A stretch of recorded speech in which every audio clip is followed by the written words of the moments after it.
The golden stories में आपका स्वागत है। आइए सुनते हैं मुंशी प्रेमचंद का लिखा उपन्यास गोदान भाग 7। धनुषयज्ञ का अभिनय निकट था। 10 से 1 तक धनुषयज्ञ, 1 से 3 तक प्रहसन, यह प्रोग्राम था। भोजन की तैयारी शुरू हो गई। मेहमानों के लिए बंगले में रहने का अलग अलग प्रबंध था। खन्ना परिवार के लिए 2 कमरे रखे गए थे। और भी कितने ही मेहमान आ गए थे। सभी अपने अपने कमरे में गए और कपड़े बदल बदल कर भोजनालय में जमा हो गए। यहाँ छूत छात का कोई भेद न था। सभी जातियों और वर्णों के लोग साथ भोजन करने बैठे। केवल संपादक ओंकारनाथ सबसे अलग अपने कमरे में फलाहार करने गए और कामिनी खन्ना को सिरदर्द हो रहा था। उन्होंने भोजन करने से इनकार किया। भोजनालय में मेहमानों की संख्या 25 से कम ना थी। शराब थी और मांस भी। इस उत्सव के लिए राय साहब अच्छी किस्म की शराब खास तौर पर खिंचवाते थे। खींची जाती थी दवा के नाम से, पर होती थी खालिश शराब। मांस भी कई तरह के पकते थे, कोफ्ते, कबाब और पुलाव। मुर्गे, मुर्गियां, बकरा, हिरन, तीतर, मोर, जिसे जो पसंद हो वह खाए। भोजन शुरू हो गया तो मिस मालती ने पूछा, संपादक जी कहाँ रह गए? किसी को भेजो। जाइए राय साहब, उन्हें पकड़ के लाइए। राय साहब ने कहा, वह वैष्णव हैं, उन्हें यहाँ बुलाकर क्यों बेचारे का धर्म नष्ट करोगी? बड़ा ही आचार निष्ठ आदमी है। अजी, और कुछ ना सही तमाशा तो रहेगा। सहसा एक सज्जन को देखकर उसने पुकारा, आप भी तशरीफ रखते हैं मिर्जा खुर्शीद? यह काम आपके सुपुर्द। आपकी लियाकत की परीक्षा हो जाएगी। मिर्जा खुर्शीद गोरे चिट्टे आदमी थे। भूरी भूरी मूछें, नीली आंखें, दोहरी देह, चांद के बाल सफाचट, छकलिया अचकन और चूड़ीदार पजामा पहने थे। ऊपर से हैट लगा लेते थे। वोटिंग के समय चौंक पड़ते थे और नेशनलिस्टों की तरफ से वोट देते थे। सूफी मुसलमान थे और 2 बार हज कराए थे, मगर शराब खूब पीते थे। कहते थे, जब हम खुदा का एक हुक्म भी कभी नहीं मानते तो दीन के लिए क्यों जान दें। बड़े दिल लगी बाज बेफिक्रे जीव थे। पहले बसेरे में ठीके का कारोबार करते थे, लाखों कमाए, मगर शामत आई कि एक मेम से आशनाई कर बैठे। मुकदमेबाजी हुई, जेल जाते जाते बचे। 24 घंटे के अंदर मुल्क से निकल जाने का हुक्म हुआ। जो कुछ जहाँ था वहीं छोड़ा और सिर्फ 50,000 लेकर भाग खड़े हुए। बम्बई में उनके एजेंट थे।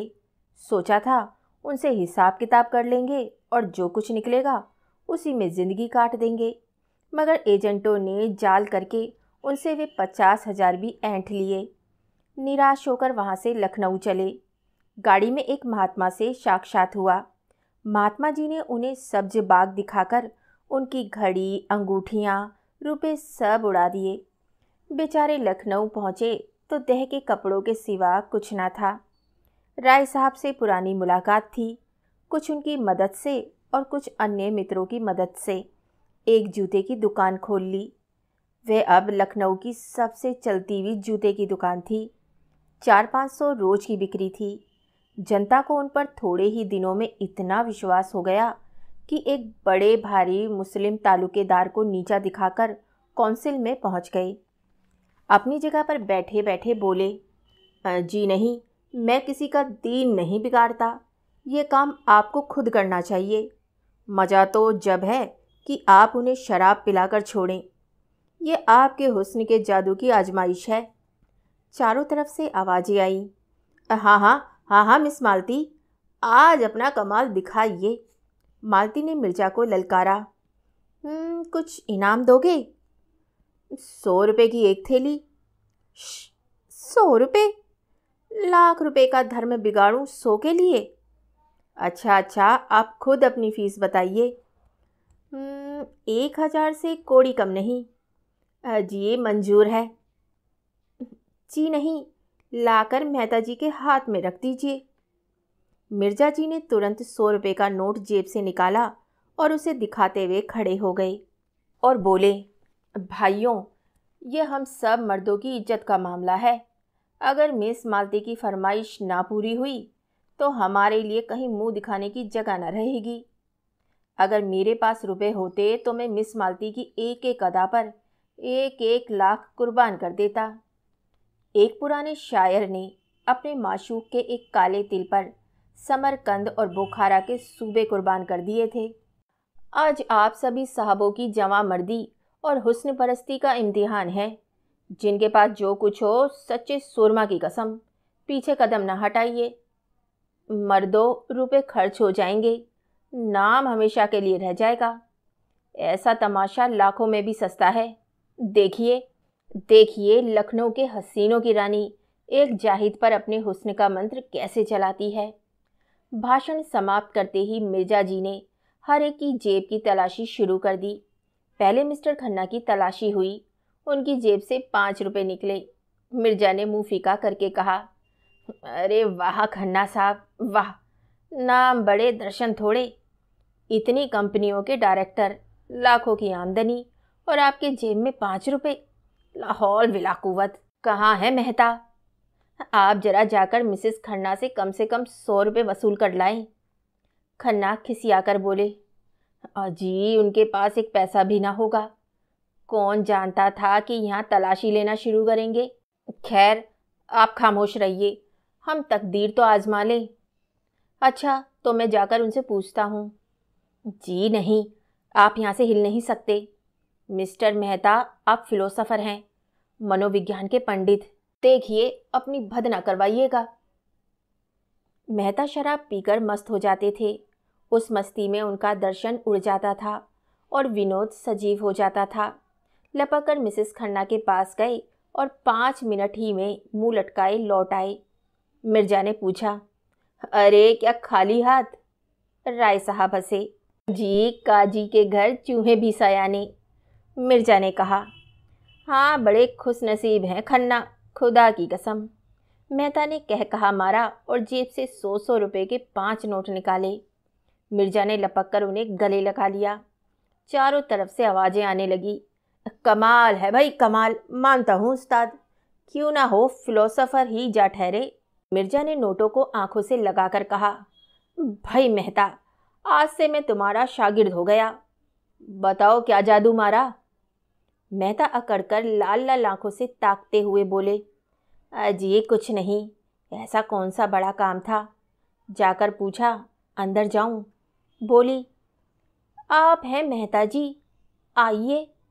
मैंने अंदर जाकर कहा, वहाँ लोग ब्रिज खेल रहे हैं। अंगूठी 1000 से कम की नहीं है। आपने तो देखा है, बस वही। आपके पास रुपए हों तो 500 रुपये देकर 1000 की चीज़ ले लीजिए। ऐसा मौका फिर ना मिलेगा। मिस मालती ने इस वक्त रुपए ना दिए तो बेदाग निकल जाएंगी। पीछे से कौन देता है? शायद इसीलिए उन्होंने अंगूठी निकाली है कि 500 रुपये किसके पास धरे होंगे। मुस्कुराई और चट अपने बटुए से 5 नोट निकाल कर दे दिए और बोली, मैं बिना कुछ लिए घर से नहीं निकलती, ना जाने कब क्या ज़रूरत पड़े।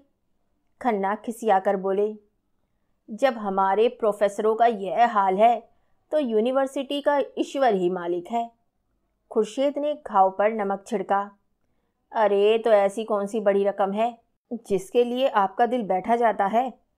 खुदा झूठ ना बुलवाए तो ये आपकी एक दिन की आमदनी है। अजी समझ लीजिएगा, एक दिन बीमार पड़ गए और जाएगा भी तो मिस मालती ही के हाथ में। आपके दर्द जिगर की दवा मिस मालती के ही पास तो है। मालती ने ठोकर मारी। देखिए मिर्जा जी, तबेले में लती आहूज अच्छी नहीं। मिर्जा ने दुम हिलाई। कान पकड़ता हूँ देवी जी। मिस्टर तनखा की तलाशी हुई। मुश्किल से 10 रुपये निकले। मेहता की जेब से केवल 98 निकली। कई सज्जनों ने 1-1, 2-2 रुपये खुद दे दिए। हिसाब जोड़ा गया सो 300 की कमी थी। यह कमी राय साहब ने उदारता के साथ पूरी कर दी। संपादक जी ने मेवे और फल खाए थे और जरा कमर सीधी कर रहे थे कि राय साहब ने जाकर कहा, आपको मिस मालती याद कर रही हैं। खुश होकर बोले, मिस मालती मुझे याद कर रही है? धन्य भाग। राय साहब के साथ ही हॉल में आ विराजे। उधर नौकरों ने मेजें साफ कर दी थी। मालती ने आगे बढ़कर उनका स्वागत किया। संपादक जी ने नम्रता दिखाई। बैठिए, तकल्लुफ़ ना कीजिए, मैं इतना बड़ा आदमी नहीं हूँ। मालती ने श्रद्धा भरे स्वर में कहा। आप तकल्लुफ़ समझते होंगे, मैं समझती हूँ, मैं आपका सम्मान बढ़ा रही हूँ। यूँ आप अपने को कुछ समझें और आपको शोभा भी नहीं देता है। लेकिन यहाँ जितने सज्जन जमा हैं, सभी आपकी राष्ट्र और साहित्य सेवा से भली भांति परिचित हैं। आपने इस क्षेत्र में जो महत्वपूर्ण काम किया है, अभी चाहे लोग उसका मूल्य न समझें, लेकिन वह समय बहुत दूर नहीं है। मैं तो कहती हूँ वह समय आ गया है जब हर एक नगर में आपके नाम की सड़कें बनेंगी, क्लब बनेंगे, टाउन हॉलों में आपके चित्र लटकाए जाएंगे। इस वक्त जो थोड़ी बहुत जागृति है, वह आप ही के महान उद्योग का प्रसाद है। आपको ये जानकर आनंद होगा कि देश में जब आपके ऐसे अनुयायी पैदा हो गए हैं जो आपके देहात सुधार आंदोलन में आपका हाथ बटाने को उत्सुक हैं, और उन सज्जनों की बड़ी इच्छा है कि ये काम संगठित रूप से किया जाए और एक देहात सुधार संघ स्थापित किया जाए जिसके आप सभापति हों। ओंकारनाथ के जीवन में ये पहला अवसर था कि उन्हें चोटी के आदमियों में इतना सम्मान मिले। यूँ वे कभी कभी आम जलसों में बोलते थे और कई सभाओं के मंत्री और उपमंत्री भी थे, लेकिन शिक्षित समाज ने अब तक उनकी उपेक्षा ही की थी। उन लोगों में वे किसी तरह मिल ना पाते थे, इसलिए आम जलसों में उनकी निष्क्रियता और स्वार्थांधता की शिकायत किया करते थे और अपने पत्र में एक एक को रंगेतते थे। कलम तेज थी, वाणी कठोर, साफ गोई की जगह उच्च श्रृंखलता पर बैठते थे, इसलिए लोग उन्हें खाली ढोल समझते थे। उसी समाज में आज उनका इतना सम्मान। कहाँ है आज स्वराज और स्वाधीन भारत और हंटर के समदक आकर देखें और अपना कलेजा ठंडा करें। आज अवश्य ही देवताओं की उन पर कृपा दृष्टि है। सदुद्योग कभी निष्फल नहीं जाता, यह ऋषियों का वाक्य है। वे स्वयं अपनी नज़रों में उठ गए, कृतज्ञता से पुलकित होकर बोले, देवी जी, आप तो मुझे कांटों में घसीट रही हैं। मैंने तो जनता की जो कुछ भी सेवा की, अपना कर्तव्य समझकर की। मैं इस सम्मान को अपना नहीं, इस उद्देश्य का सम्मान समझ रहा हूँ जिसके लिए मैंने अपना जीवन अर्पित कर दिया है। लेकिन मेरा नम्र निवेदन है कि प्रधान का पद किसी प्रभावशाली पुरुष को दिया जाए। मैं पदों में विश्वास नहीं रखता, मैं तो सेवक हूँ और सेवा करना चाहता हूँ। मिस मालती इसे किसी तरह स्वीकार नहीं कर सकती। सभापति पंडित जी को बनना पड़ेगा। नगर में उसे ऐसा प्रभावशाली व्यक्ति दूसरा नहीं दिखाई देता जिसकी कलम में जादू है, जिसकी जबान में जादू है, जिसके व्यक्तित्व में जादू है। वे कैसे कहता है कि वह प्रभावशाली नहीं है? वह जमाना गया जब धन और प्रभाव में मेल था। अब प्रतिभा और प्रभाव के मेल का युग है। संपादक जी को यह पद अवश्य स्वीकार करना पड़ेगा। मंत्री मिस मालती होंगी। इस सभा के लिए 1000 का चंदा भी हो गया है, तो अभी तो सारा शहर और प्रांत पड़ा हुआ है। 4 लाख मिल जाना मामूली बात है। ओंकारनाथ पर कुछ नशा सा चढ़ने लगा। उनके मन में जो एक प्रकार की फुरहरी सी उठ रही थी, उसने गंभीर उत्तरदायित्व का रूप धारण कर लिया। बोले, मगर ये आप समझ लें मिस मालती कि ये बड़ी जिम्मेदारी का काम है और आपको अपना बहुत समय देना पड़ेगा। मैं अपनी तरफ से आपको विश्वास दिलाता हूँ कि आप सभा भवन में मुझे सबसे पहले मौजूद पाएंगी। मिर्जा जी ने पुचारा दिया, आपको बड़े से बड़ा दुश्मन भी यह नहीं कह सकता कि आप अपना फ़र्ज अदा करने में कभी किसी से पीछे रहें। मिस मालती ने देखा शराब कुछ कुछ असर करने लगी है, तो और भी गंभीर बनकर बोली, अगर हम लोग इस काम की महानता ना समझते तो ना यह सभा स्थापित होती और ना आप इसके सभापति होते। हम किसी रईस या तालुकेदार को सभापति बनाकर धन खूब बटोर सकते हैं और सेवा की आड़ में स्वार्थ सिद्ध कर सकते हैं, लेकिन यह हमारा उद्देश्य नहीं। हमारा एकमात्र उद्देश्य जनता की सेवा करना है और उसका सबसे बड़ा साधन आपका पत्र है। हमने निश्चय किया है कि हर एक नगर और गांव में उसका प्रचार किया जाए और जल्द से जल्द उसकी ग्राहक संख्या को 20,000 तक पहुंचा दिया जाए। प्रांत की सभी म्यूनिसिपैलिटियों और जिला बोर्ड के चेयरमैन हमारे मित्र हैं। कई चेयरमैन तो यहाँ विराजमान हैं। अगर हर एक ने 500-500 प्रतियाँ भी ले लीं तो 25,000 प्रतियाँ तो आप यकीनी समझें। फिर राय साहब और मिर्ज़ा साहब की यह सलाह है कि काउंसिल में इस विषय का एक प्रस्ताव रखा जाए कि प्रत्येक गांव के लिए बिजली की एक प्रति सरकारी तौर पर मंगाई जाए या कुछ वार्षिक सहायता स्वीकार की जाए, और हमें पूरा विश्वास है कि यह प्रस्ताव पास हो जाएगा। ओंकार ने जैसे नशे में झूमते हुए कहा, हमें गवर्नर के पास डेपुटेशन ले जाना होगा। मिर्ज़ा खुर्शीद बोले, हाँ हाँ, ज़रूर ज़रूर। उनसे कहना होगा कि किसी सभ्य शासन के लिए ये कितनी लज्जा और कलंक की बात है कि ग्रामोत्थान का अकेला पत्र होने पर भी बिजली का अस्तित्व तक नहीं स्वीकार किया जाता। मिर्ज़ा खुर्शीद ने कहा, अवश्य अवश्य, मैं गर्व नहीं करता, अभी गर्व करने का समय नहीं आया, लेकिन मुझे इसका दावा है कि ग्राम्य संगठन के लिए बिजली ने जितना उद्योग किया है। मिस्टर मेहता ने सुधारा, नहीं महाशय, तपस्या कहिए, तपस्या। मैं मिस्टर मेहता को धन्यवाद देता हूँ। हाँ, इसे तपस्या ही कहना चाहिए, बड़ी कठोर तपस्या। बिजली ने जो तपस्या की है वह इस प्रांत के ही नहीं, इस राष्ट्र के इतिहास में अभूतपूर्व है। मिर्ज़ा खुर्शीद बोले, ज़रूर ज़रूर। मिस मालती ने एक पैग और दिया। हमारे संघ ने ये निश्चय भी किया है कि काउंसिल में अब की जो जगह खाली हो उसके लिए आपको उम्मीदवार खड़ा किया जाए। आपको केवल अपनी स्वीकृति देनी होगी, शेष सारा काम हम लोग कर लेंगे। आपको ना खर्च से मतलब, ना प्रोपेगेंडा, ना दौड़ धूप से। ओंकार की आंखों की ज्योति दुगनी हो गई। गर्वपूर्ण नम्रता से बोले, मैं आप लोगों का सेवक हूँ, मुझसे जो काम चाहे ले लीजिए। हम लोगों की आपसे ऐसी ही आशा है। हम अब तक झूठे देवताओं के सामने नाक रगड़ते रगड़ते हार गए और कुछ हाथ ना लगा। अब हमने आपसे सच्चा पथ प्रदर्शक, सच्चा गुरु पाया है, और इस शुभ दिन के आनंद में आज हमें एक मन एक प्राण होकर अपने अहंकार को, अपने दम को तिलांजलि दे देना चाहिए। हमें आज से कोई ब्राह्मण नहीं है, कोई शूद्र नहीं है, कोई हिंदू नहीं है, कोई मुसलमान नहीं है, कोई ऊंचा नहीं है, कोई नीच नहीं है। हम सब एक ही माता के बालक, एक ही गोद के खेलने वाले, एक थाली के खाने वाले भाई हैं। जो लोग भेदभाव में विश्वास रखते हैं, जो लोग पृथकता और कट्टरता के उपासक हैं, उनके लिए हमारी सभा में स्थान नहीं। जिस सभा के सभापति पूज्य ओंकार नाथ जैसे विशाल हृदय व्यक्ति हैं, उस सभा में ऊंच नीच का, खान पान का और जाति पाति का भेद नहीं हो सकता। जो महानुभाव एकता में और राष्ट्रीयता में विश्वास न रखते हों, वे कृपा करके यहाँ से उठ जाएं। राय साहब ने शंका की। मेरे विचार में एकता का यह आशय नहीं है कि सब लोग खान पान का विचार छोड़ दें।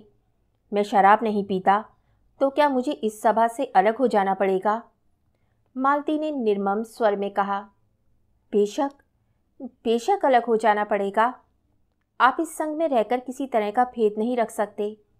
मेहता जी ने घड़े को ठोका।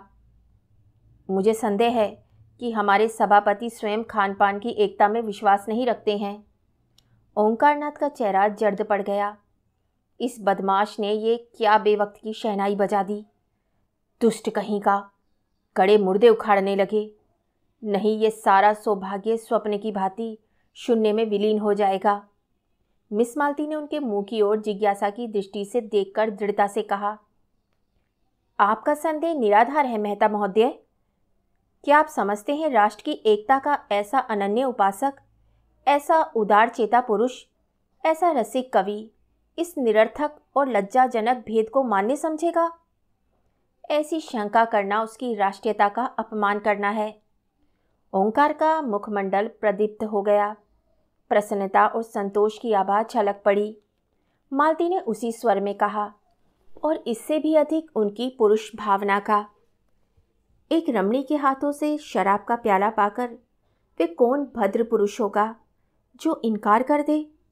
ये तो नारी जाति का अपमान होगा, उस नारी जाति का जिसके नयन बाणों से अपने हृदय को बिंदवाने की लालसा पुरुष मात्र में होती है, जिसकी अदाओं पर मर मिटने के लिए बड़े बड़े महीप लालायित रहते हैं।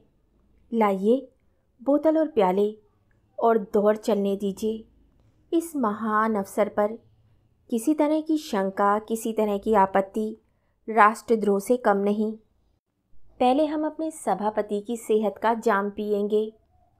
बर्फ, शराब और सोडा पहले ही से तैयार था। मालती ने ओंकार नाथ को अपने हाथों से लाल विष से भरा हुआ ग्लास दिया और उन्हें कुछ ऐसी जादू भरी चितवन से देखा कि उनकी सारी निष्ठा, सारी वर्ण श्रेष्ठता काफुर हो गई।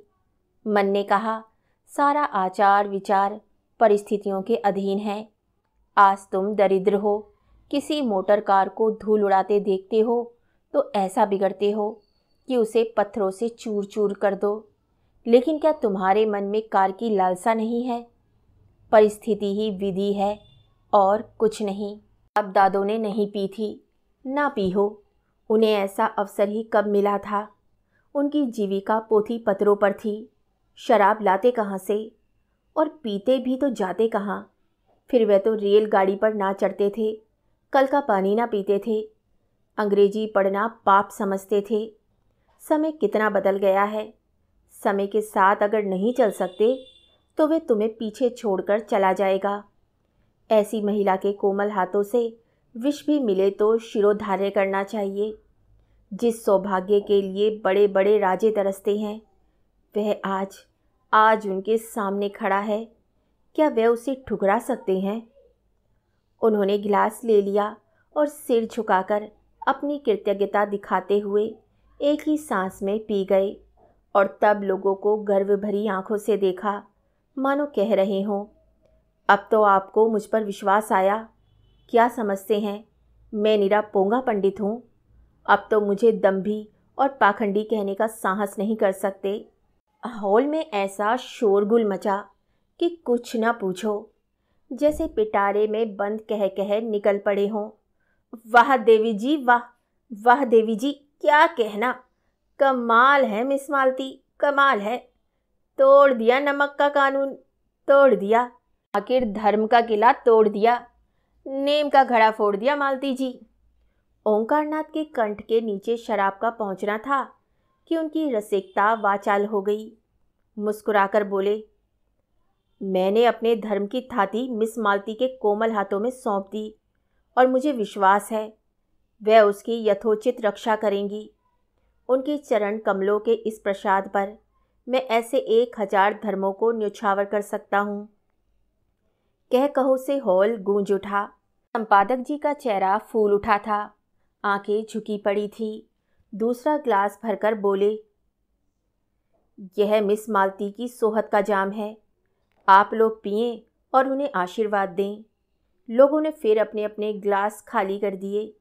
उसी वक्त मिर्जा खुर्शीद ने एक माला लाकर संपादक जी के गले में डाल दी और बोले, सज्जनों, फिदवी ने अभी अपने पूज्य सदर साहब की शान में एक कसीदा कहा है, आप लोगों की इजाज़त हो तो सुनाऊं? चारों तरफ से आवाज़ें आई, हाँ हाँ जरूर सुनाइए सुनाइए सुनाइए। ओंकारनाथ भंग तो आए दिन पिया करते थे। उनका मस्तिष्क उसका अभ्यस्त हो गया था, मगर शराब पीने का यह पहला अवसर था। भंग का नशा मंथर गति से एक स्वप्न की भांति आता था और मस्तिष्क पर मेघ के समान छा जाता था। उनकी चेतना बनी रहती थी। उन्हें खुद मालूम होता था कि इस समय उनकी वाणी बड़ी लच्छेदार है और उनकी कल्पना बहुत प्रबल। शराब का नशा उनके ऊपर सिंह की भांति झपटा और दबोच बैठा। वे कहते कुछ है, मुंह से निकलता कुछ है। फिर ये ज्ञान भी जाता रहा। वे क्या कहते हैं और क्या करते हैं, इसकी सुधि ही ना रही। यह स्वप्न का रोमानी वह चित्रेय न था, जागृति का वह चक्कर था जिसमें साकार निराकार हो जाता है। न जाने कैसे उनके मस्तिष्क में ये कल्पना जाग उठी कसीदा पढ़ना कोई अनुचित काम है। मेज़ पर हाथ पटक कर बोले, नहीं, कदापि नहीं, यहाँ कोई कसीदा नहीं होगा। नहीं होगा मतलब नहीं होगा। हम सभापति हैं, हमारा हुक्म है। अब अभी इस सभा को तोड़ सकते हैं, सभी को निकाल सकते हैं। कोई हमारा कुछ नहीं कर सकता। हम सभापति हैं, कोई दूसरा सभापति नहीं है। मिर्जा ने हाथ जोड़कर कहा, हुजूर, इस कसीदे में तो आपकी तारीफ की गई है। संपादक जी ने लाल पर ज्योतिहीन नेत्रों से देखा। तुम हमारी तारीफ क्यों करते हो? क्यों की हमारी तारीफ? बोलो, क्यों हमारी तारीफ की? हम किसी का नौकर नहीं हैं, किसी के बाप का नौकर नहीं है, किसी साले का दिया नहीं खाते। हम खुद संपादक हैं, हम बिजली का संपादक हैं, हम उसमें सबका तारीफ़ करेगा। देवी जी, हम तुम्हारा तारीफ़ नहीं करेगा। हम कोई बड़ा आदमी नहीं हैं, हम सबका गुलाम हैं, हम आपका चरण रज हैं।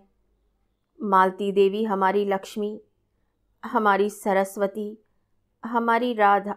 यह कहते हुए वे मालती के चरणों की तरफ झुके और मुंह के बल फर्श पर गिर पड़े।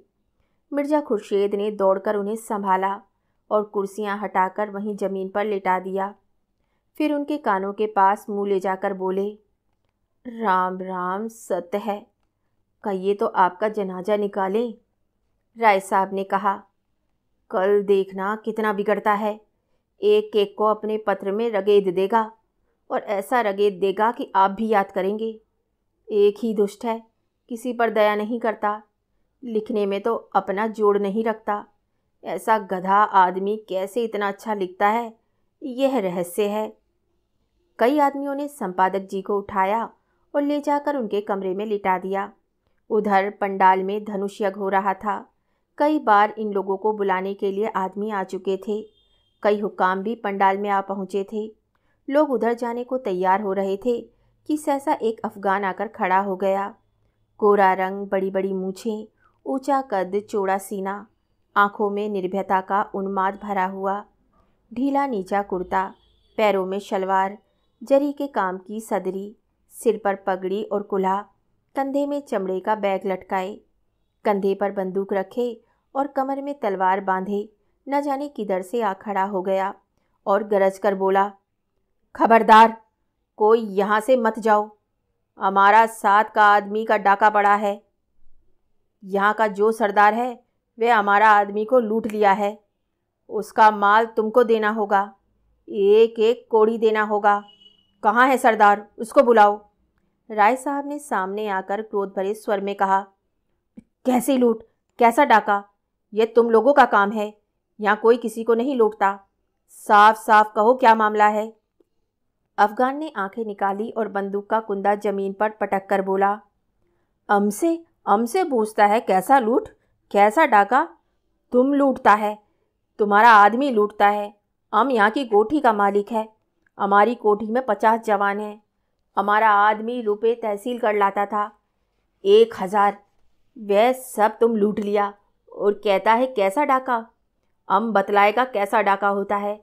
हमारा 2500 जवान अभी आती है, हम तुम्हारा गांव लूट लेगा। कोई साला कुछ नहीं कर सकता, कुछ नहीं कर सकता। खन्ना ने अफगान के तेवर देखे तो चुपके से उठे और निकल गए। सरदार ने जोर से डांटा, कहाँ जाता है तुम? कोई कहीं नहीं जा सकता, नहीं हम सबको कत्ल कर देगा, अभी फेर कर देगा। हमारा तुम कुछ नहीं कर सकता। हम तुम्हारा पुलिस से नहीं डरता। पुलिस का आदमी हमारा शकल देखकर भागता है। हमारा अपना कांसल है, हम उसको खत लिखकर लाट साहब के पास जा सकता है। हम यहाँ से किसी को नहीं जाने देगा। तुम हमारा 1000 रुपया लूट लिया, हमारा रुपया नहीं देगा तो हम किसी को जिंदा नहीं छोड़ेगा। तुम सब आदमी दूसरे के माल की लूट करता है और यह माशूक के साथ शराब पीता है। मिस मालती उसकी आंख बचाकर कमरे से निकलने लगी कि वह बाज की तरह टूटकर उनके सामने खड़ा हुआ और बोला, तुम इन बदमाशों से हमारा माल दिलवाए, नहीं हम तुमको उठा ले जाएगा, अपनी कोठी में जश्न मनाएगा। तुम्हारा हुस्न परम आशिक हो गया, या तो हमको 1000 अभी अभी दे दे, या तुमको हमारे साथ चलना पड़ेगा।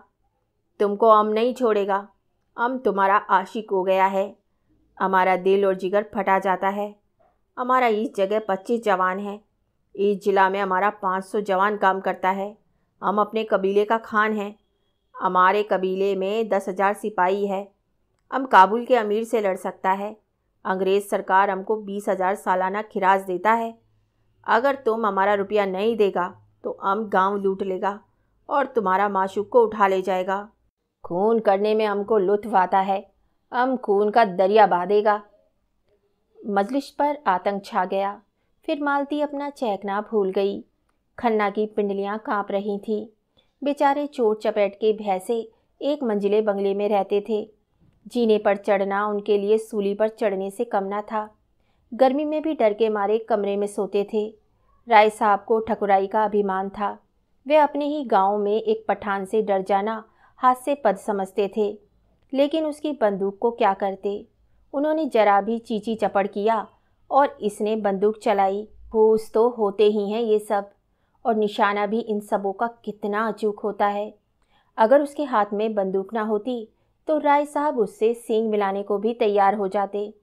मुश्किल यही थी कि दुष्ट किसी को बाहर नहीं जाने देता, नहीं दम के दम में सारा गांव जमा हो जाता और इसके पूरे जत्थे को पीट पीट कर रख देता। आखिर उन्होंने दिल मजबूत किया और जान पर खेल कर बोले, हमने आपसे कह दिया कि हम चोर डाकू नहीं हैं। मैं यहाँ की कौंसिल का मेंबर हूँ और ये देवी जी लखनऊ की सुप्रसिद्ध डॉक्टर हैं। यहाँ सभी शरीफ और इज्जतदार लोग जमा हैं। हमें बिल्कुल खबर नहीं आपके आदमियों को किसने लूटा। आप जाकर थाने में रपट कीजिए। खान ने जमीन पर पैर पटके, पैतरे बदले और बंदूक को कंधे से उतारकर हाथ में लेता हुआ दहाड़ा। बक बक मत करो। काउंसिल का मेंबर को हम इस तरह पैरों में कुचल देगा। जमीन पर पांव रगड़ता है। हमारा हाथ मजबूत है, हमारा दिल मजबूत है। हम खुदा ताला के सिवा और किसी से नहीं डरता। तुम हमारा रुपया नहीं देगा तो हम अभी तुमको कत्ल कर देगा। अपनी तरफ बंदूक की नली देखकर राय साहब झुककर मेज के बराबर आ गए। अजीब मुसीबत में जान फंसी थी। शैतान बरबस कहे जाता है। तुमने हमारे रुपए लूट लिए। ना कुछ सुनता है, ना कुछ समझता है, ना किसी को बाहर जाने आने देता है। नौकर चाकर सिपाही प्यादे सब धनुष यज्ञ देखने में मग्न थे। जमींदार के नौकर यूं भी आलसी और कामचोर होते ही हैं। जब तक 10 दफ़े ना पुकारा जाता बोलते ही नहीं। और इस वक्त तो वे एक शुभ काम में लगे हुए थे। धनुष यज्ञ उनके लिए केवल तमाशा नहीं, भगवान की लीला थी। अगर एक आदमी भी इधर आ जाता तो सिपाहियों को खबर हो जाती और दम भर में खान का सारा खान पान निकल जाता। दाढ़ी के एक एक बाल नुच जाते। कितना गुस्सेवर है। होते भी तो जल्लाद हैं। ना मरने का गम, न जीने की खुशी। मिर्जा साहब ने चकित नेत्रों से देखा। क्या बताऊं, कुछ अकल काम नहीं करती। मैं आज अपनी पिस्तौल घर ही छोड़ आया, नहीं मजा चखाता बच्चों को। खन्ना रोना मुंह बनाकर बोले, कुछ रुपए देकर किसी तरह इस बला को टालिए। राय साहब ने मालती की ओर देखा। देवी जी, अब आपकी क्या सलाह है? मालती का मुख मंडल तमतमा रहा था। बोली, क्या होगा? मेरी इतनी बेइज्जती हो रही है और आप लोग बैठे देख रहे हैं। 20 मर्दों के होते एक उज्जड़ पठान मेरी इतनी दुर्गति कर रहा है और आप लोगों के खून में जरा भी गर्मी नहीं आती। आपको जान इतनी प्यारी है, क्यों एक आदमी बाहर जाकर शोर नहीं मचाता? क्यों आप लोग उस पर झपट कर उसके हाथ से बंदूक नहीं छीन लेते? बंदूक ही तो चलाएगा, चलाने दो। 1 या 2 की जान ही तो जाएगी, जाने दो।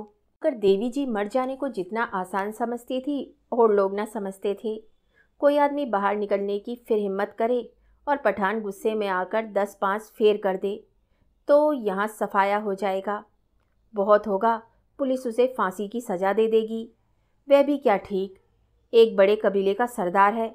उसे फांसी देते हुए सरकार भी सोच विचार करेगी। ऊपर से दबाव पड़ेगा। राजनीति के सामने न्याय को कौन पूछता है? हमारे ऊपर उल्टे मुकदमे दायर हो जाएं और दंडकारी पुलिस बिठा दी जाए तो आश्चर्य नहीं।